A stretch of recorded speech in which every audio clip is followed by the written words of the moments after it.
gange mwebale kundowoozaako tukulowoozangako bulijjo really naye ate leero mususseewo ne mukiteeka mu nkola tubadde nga bulijjo tukirowooza tusanyuse wow. mutwalanga mukisa munene nnyo okubeera nti muzze gyendi era ngutwalanga mukisa munene olwaba bagenda okubeera nga batulaba n'okutuwuliriza zikiza bagenda kuweebwa omukisa. Stephen Senfuma omudduwo amannya ga Stephen Senfuma. Bino ebya bishop bino mpulira nga abagamba omuntu omulala. Lwaki bwe toyagala bitibwa nga basumba balala? Ebitiibwa Yesu yabimpa. Nanti n'ekyo kitiibwa. It is okay. Naye nga wabaawo ekitiibwa kye bakuyita ng'owulira bagamba neighbor tebagamba ggwe. Kiringa kati oli bw'anaakusongamu n'agamba namukadde ggwe. Owulira ye ggwe. Owulirako. Kati bishop si kya Bible si kigaana. Naye tekituulanga. Amanya gensinga okwagala okumpita. Nyagala nnyo omuntu ampita Stephen Senfuma omuddu wange. Mpulira nga agambye nze. Omuddu w'abantu era omuddu waffe. Okay. Omulabe waffe yandyetaaze okumanya Stephen Senfuma bamuzaala wa? Okay. Stephen Senfuma bamuzaala Bugerere. Yakulira mu bifo bya njawulo bye tajja agendamu kubanga olwali si lwa bujulizi. Naye nga twazaalibwa abaana 23. Bamama 3 taata ye omu. Naye nga Mukama tumwebaza nti atujje wala. Naye nga ndokoka juzaawo mu 86 wenalokokera. Ajuzaawo 86. Naye nga before kulokoka nali muzannyo wa bikonde era nga nali nzannya kickboxing. Ebintu bingi ebyali waawo. Nali sikiza mu Katonda nti gyali. Era okusinza bwe nakuzibwa taata wange yankyawa nnyo. Kati mukunkya. Si fujjo. Taata yalabika yalina ennaku by'omanyi bwe wasa abakazi abasukka mu omusubira ennaku ng'eyiwerako. Anti babeera awo gundi ondoga oli andoga katata yabeeranga byomutawaanya omutwe. Kati yatuka ekiseera ndoza mutaba na mirembe mbakyala 3. Ennaku yonna n'agiyiwa mu baana nga taata abaggola ayinza okuba nga laddu ate nga ananaagira. Kati ebigambo bye byali busagwa bwali butwa nnyo gyendi. Kati ekifaananyi ky'obwataata ne kifa. Bwe nawulira nti Katonda bamuyita taata nenzijukira taata yankuza n'ebigambo ebyamu nemmanya bonna bebamu. Kati nenkyawa ekigambo taata ngamba kanjiganye Bayibuli negamba nti Katonda gyali mbw ate bamuyita taata ngezeeko gimalawo. Era nagezaako nawezaako nayo kyayo 6 gwokka. Ogikwatako nga nkumanyi nkusabanga agenda ogisoma nenjizayuzayo n'olwenjaga naliko n'enjaga nnyingi ku mutwe nali mnywa njaga. Gyali myaka 16 17 aho. Kati naginywanga neneerabizaako bye nakuliramu. Kati ninnyongera ddala okukyawa Bayibuli. Newankubadde nakyawa Bayibuli nakyawa Katonda ye yasigala akyanjagala. Kati mu 86 nfuna omukisa omuwala bajja okubuulira enjiri ewa Bakuli. Omuwala ono najja nnyiiza nnyo ayingidde mu luumu yange entono bw'atazze ne Bayibuli. Jjukira ate nze ndi mwoki wa Bayibuli. Ekyokubiri ate muwala ate muto neŋŋammanyi ono kamulwepi ng'akinnyonnyoke. Nenzigala ennyumba kuba ye yali yeerese nga talina bwajja kulwana.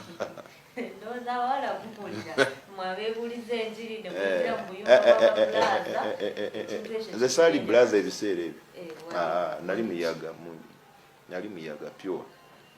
Kati bw'ayingira nzigalawo mu rapping ekisooka mubonereza lwaki azze ne Bayibuli. Ekyokubiri muwala. Ekyokusatu ndiko enjaga yange.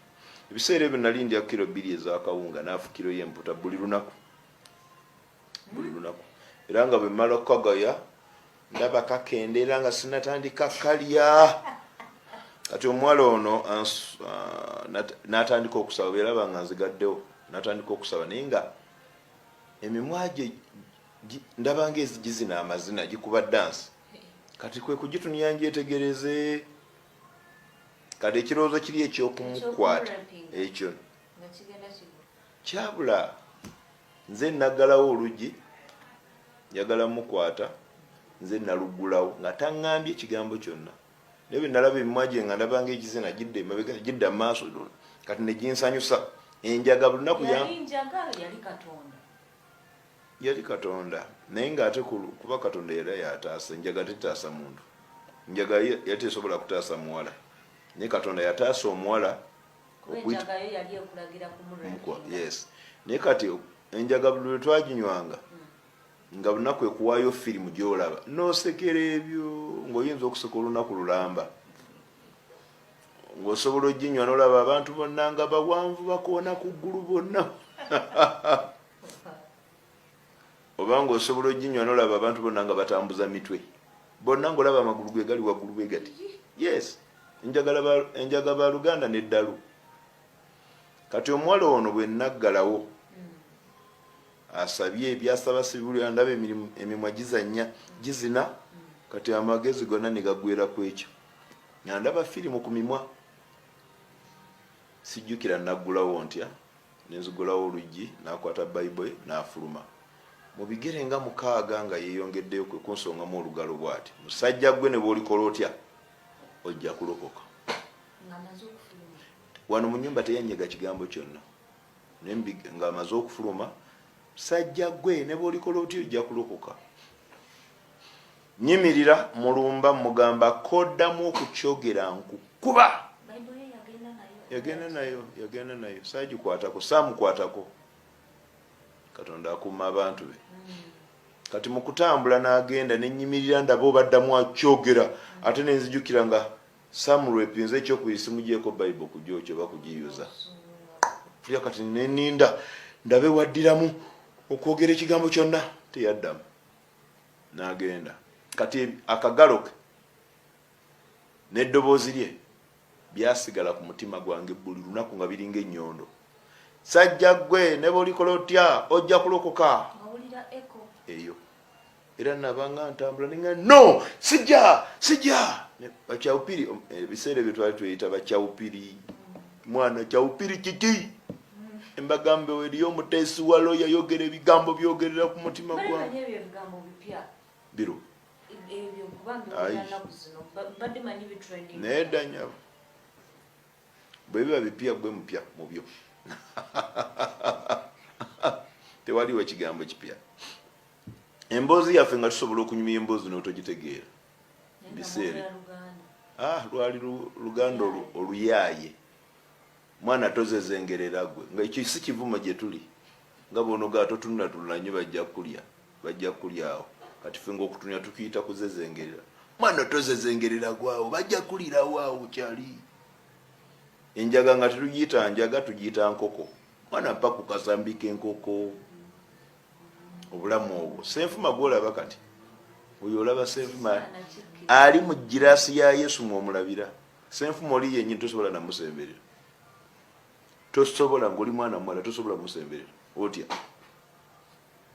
Omuwala bw'agenda ntoba n'akagalo ke n'eddoboozi emyezi nga 3 nabanga Claude wakanziruka akagalo nga kankanga nempakana bakyapinga bangamba kiki mwana bagamba eriye yangamba ebigambo biddingana mu bwongo bwange mbu nja kulokoka. Bangamba ffe wakyawupiri ffe tetulokoka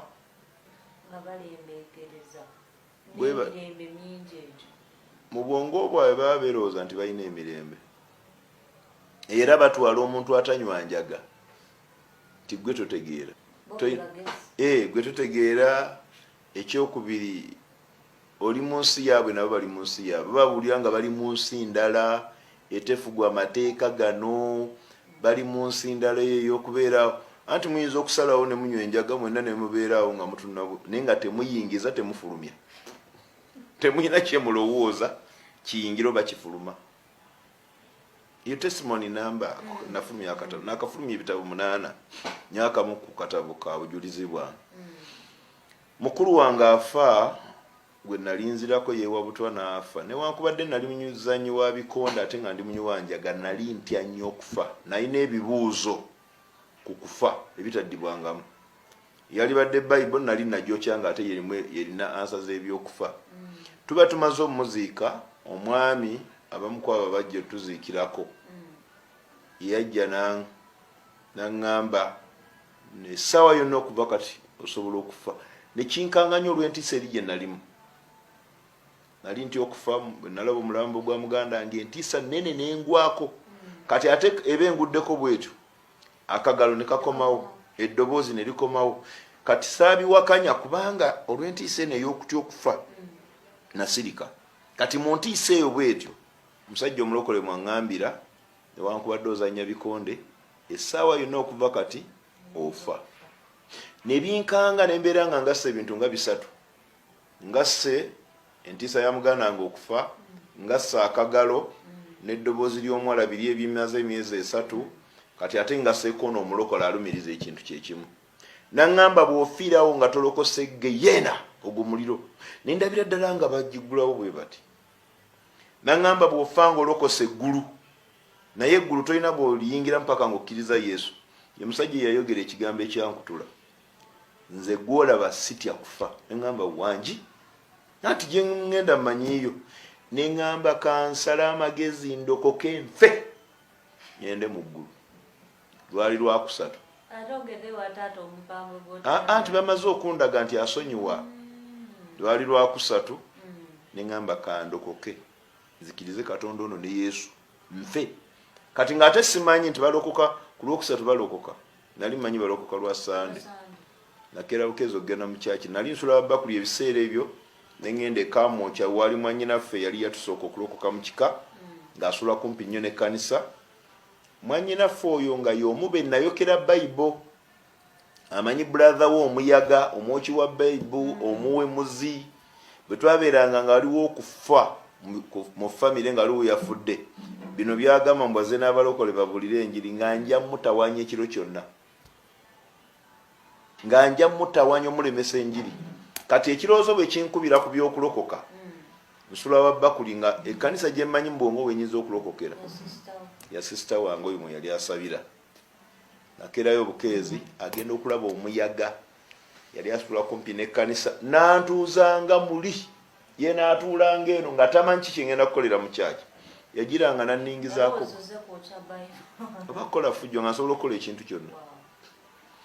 Musumba bamuyita Samuel Wamala Christ Yawawe Church bwe yabuulira teyayita balokoka. Ne mulumba nga bamaze okwatula ebigambo by'ekisako kitoti nga ndi mukambwe nina ekifuba kinene nga nze kulokoka nze. Engamba zibiri za maaso go nanteekako emikono nanjatuza obulokozi. Essanyu amaze okunsabira bw'ati nawuliranga enkuba etonnya mu mwoyo gwange. Nasooka kuwulira nga aliwo ekintu ekinzigiddwako era natula mu ngalo ze ndaba oba mulimu ekintu kyanzigyeko nga temuli. Naye nga mpuliranga omuntu atikkuddwa kilo nga 2 nali ngenda nakugwa wansi nga neebuuza ki kye banzigyeko. Ngenda okutula mu ngalo ze nga temuli. Naŋŋamba ddayo osome ennyo Bible. Kati nentumbuka nenseka. Kale neebuuza ate kati 86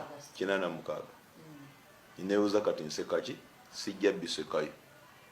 Kati mu kusiba enseko obutaseka nenkaaba.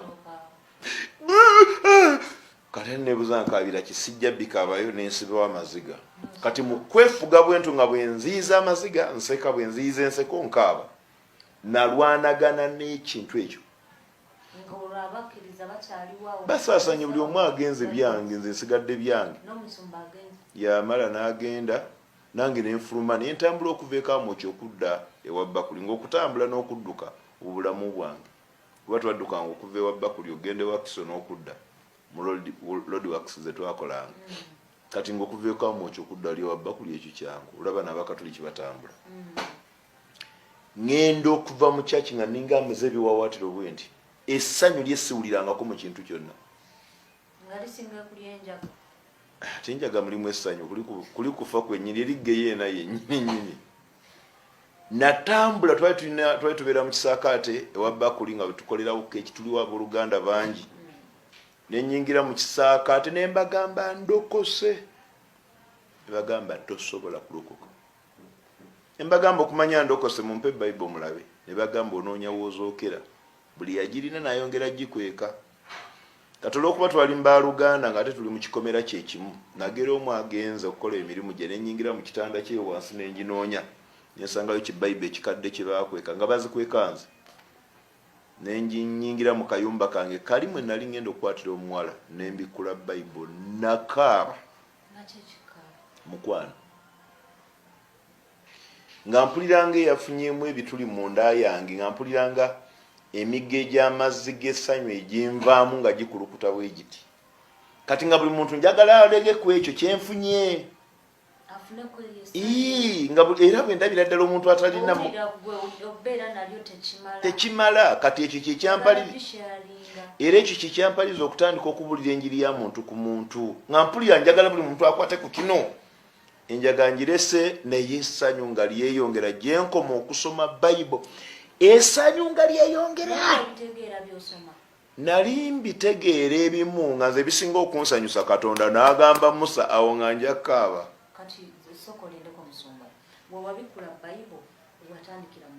nenasoma lubereberye kuva nga ngisoma bwe ntyo anti tebandagira ntisoma wano kati nga ngisoma lupapula ku lupapula naye nga nkaaba nasirikiranga mu katono nga mpulira amaaso galinga agazimbye nenfumako wabweru nenkola emirimu gyange nali nkola keeki naye ng'oluba okudda mu kayumba mwe nali nkwatira omuwala Bible yange wenakomye wentandikira nenkaaba mwannyinaze kye nalegako ne bwe nkijjukira olwaleero amaziga gakomawo buli obulamu senga buli muntu abukwatako obwo obwenkolagana eyo n'owulira nga omutima gwe bagunyonyogera n'owulira nga buli kintu kyonna kifuuse obutaliimu nze ntuuka ku ddaala n'ekkanisa ekimanyi gye nkulembera nga nkaabira ku kituuti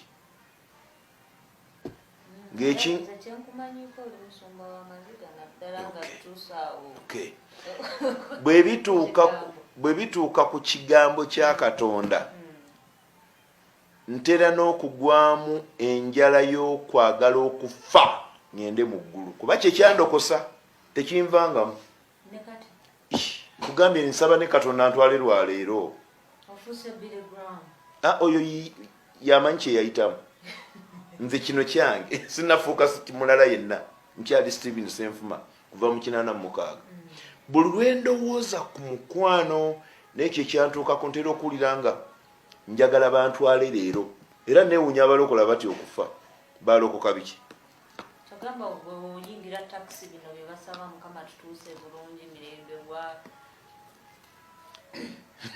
egwe yesala togikola nkubulira ekyama lwolitegeera amazima g'obulamu obutagogena ku kyawo ensi na paakinga dde ebyange okuva mu 86 nakati bamalayika abatwala tebayitangako wange banguweko bakole batya mulimala kunkyawa balyoke banone ekyo katukireka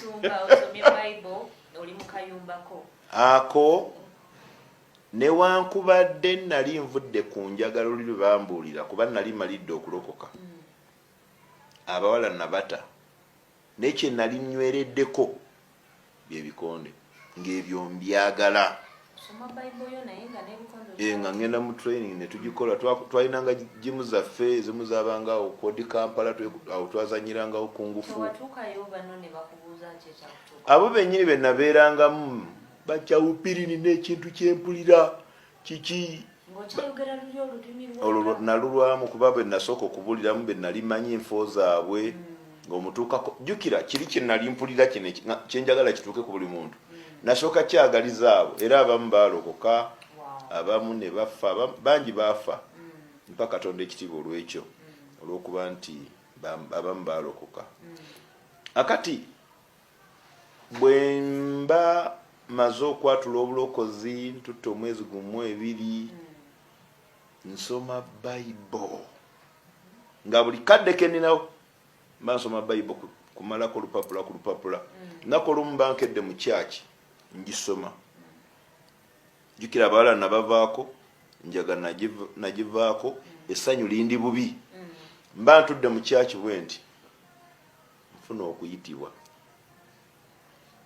okw'eddoboozi ery'olwatu nawuliranga omuzindalo gwe baasibye emabega bwe guti Stephen nze Mukama Katondawo kwe kubwama bwe nti ne Bible yange ndaba omuzindalo ogwo wemba mwabirabako wemba mwalaba byange tizoke kyeŋŋamba ebimu bwe bitutizoke kakati bwe ntunula wano lyayogerera wano nze Mukama Katondawo ng'owulya lyamaanyi ddala kwe kwagala okwebuuza omuzindalo guno gukyukakyuka kati mu kukyuka bwe nti kwe kugamba nti va ku bikonde nkuyise nkulonze ngenda kukozesa va ku bikonde nerisirika gyali myezi nga 2 ku 3 naye nga nina 0 nga nina enjala enzibu ennyo enjala eyo emanya okungwako nempulira nga buli kimu butaliimu na bwe nga maze okuwulira eddoboozi sibajja ne bateekawo ebyuma service netandika nali simanyi ti Katonda ayogera butereevu okusaba mu ngeri enyangu Mukama kuba nali ndokokedde mbalokola abasaba kati buli kimu nga nkikoppa mangu nkiyige kati ku Mande nkeera ku lodi wa Kaŋŋenda nzira mu jimu bwe nali nkubagana naye ebikonde nali nfunyiza bwe nti ebikonde nawulira omuntu eyajja nankwata omutwe bepu n'emikono ngalinga agamba tovaawo bankuba nga sobola kutambuza mutwe kugujjawo kwewoma oba okuzaayo panki yonna bankuba nga mpulira oli ankutte bankube bulungi bankuba twazita waliwo ze twayitanga rapid okuba omuntu okuva mu lubuto nomalira kunywa yankuba yansimanga bbulu okumva eno mu lubuto n'ayambuka n'akuba emimwa n'addamu n'ansima paka lwe nagwa n'akatono emikono gye ne gifunyulukuka mba ngudde wansi kye nali mpulidde eggulo ku Sande eddoboozi erya nze Mukama Katonda lyakomawo ku mulundi guno nga teriri mu maanyi galimu eryayogeredde naye nga liwoggana nze Mukama Katondawo va ku bikonde nkuyise nkulonze ngenda kukozesa nja kubeera wamu naawe bwe nagatta bye nali mpulidde ku Sande nengattako ekintuuseeko nenzirayo mu kayumba kange kali mwe nali ngenda okukwatira omuwala nzijukira nga ngalamira bugazi nga saagala kintu kitta ssanyu lyange neŋŋamba okuva leero Mukama neeyama nvudde ku bikonde ebikonde awo nabiteera gwali mwaka gwa 86 nga nakalokoka we gutandikira awo ekyo olw'eddoboozi lye liŋŋambye nti nkuyise genda obulire enjiri ndi wamu naawe ate nga njagala na kino kyempulira kituuke ku bantu bannange natalaga buli muzigo ewa bakuli nentalaga buli bayaga bonna gye banywera enjaye kuba obufu bwaffe nali mbumanyi enjiri yanju ku nju ne tutambula mu byalo bagamba Yesu alokola awonya nali muyaga kati nensayu nali sina mirembe obulamu obwo nga nziri obulamu bwange bwempiseemu obw'ebikonde nabeerako n'abaala bayitirivu abaala be nabeerako nabo nga sinakuluka nga bagenda mu 8 bonjagala njagala oba tonjagala lekayo. Nedda Katonda ye yakwagala. Ekyo kyenjagala ate ekirala asonyiwa. Yes. Ate ebyo njogera ku byaliwo. Ayagala boonoonyi. Abatuukirivu Kati nalinga njogera obwo bulamu senfuma yaani Mukama amusanze wa yali awulira atya kati awulira atya yali enjiri yange. Nga bwe nsanga banna bakyawupiri abatambula nga bagomba nga nange engoma mu nga ye mugamba mwana kyali ne wankwadde ekifuba kikukoma eri ne toyina mirembe. Nagamba kyali sirina. Ng'omulabako ku kituuti olwaleero nga ayogera eri abantu. Tosobola kukkiriza nti yoyo omwami eyali agooma, eyali azimba ekifuba, eyali akuba ebikonde, eyanywa ku njaga. Tosobola kukikkiriza. Kati saamanya nti mu kubuulira enjiri